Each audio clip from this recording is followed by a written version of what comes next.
people hear my instruction, listen to the words from my mouth.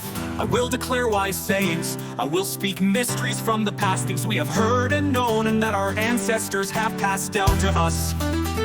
We will not hide them from their children, but will tell a future generation the praiseworthy acts of the Lord, His might, and the wondrous works He has performed. He established a testimony in Jacob and set up a law in Israel, which He commanded our ancestors to teach to their children, so that a future generation, children yet to be born, might know.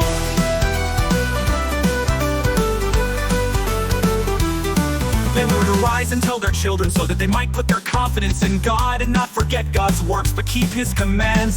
Then they would not be like their ancestors, a stubborn and rebellious generation, a generation whose heart was not loyal and whose spirit was not faithful to God. The Ephraimite archers turned back on the day of battle. They did not keep God's covenant and refused to live by His law. They forgot what He had done, the wondrous works He had shown them. He worked wonders in the sight of their ancestors in the land of Egypt, the territory of Zoan. He split the sea and brought them across. The water stood firm like a wall. He led them with a cloud by day and with a fiery light throughout the night. He split rocks in the wilderness and gave them drink as abundant as the depths. He brought streams out of the stone and made water flow down like rivers. They continued to sin against Him, rebelling in the desert against the Most High. They deliberately tested God, demanding the food they craved. They spoke against God, saying, "Is God able to provide food in the wilderness?" Look, He struck the rock and water gushed out. Torrents overflowed. But can He also provide bread or furnish meat for His people?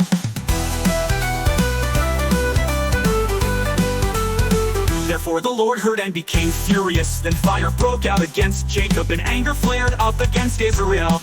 Because they did not believe God or rely on His salvation, He gave a command to the clouds above, and it opened the doors of heaven. He rained manna for them to eat. He gave them grain from heaven. People ate the bread of angels. He sent them an abundant supply of food. He made the east wind blow in the skies, and drove the south wind by His might. He rained meat on them like dust, and winged birds like the sand of the seas. He made them fall in the camp, all around the tents. The people ate and were completely satisfied, for He gave them what they craved. Before they had turned from what they craved, while the food was still in their mouths, God's anger flared up against them, and He killed some of their best men. He struck down Israel's fit young men. Despite all this, they kept sinning and did not believe His wondrous works. He made their days end in futility, their years in some disaster.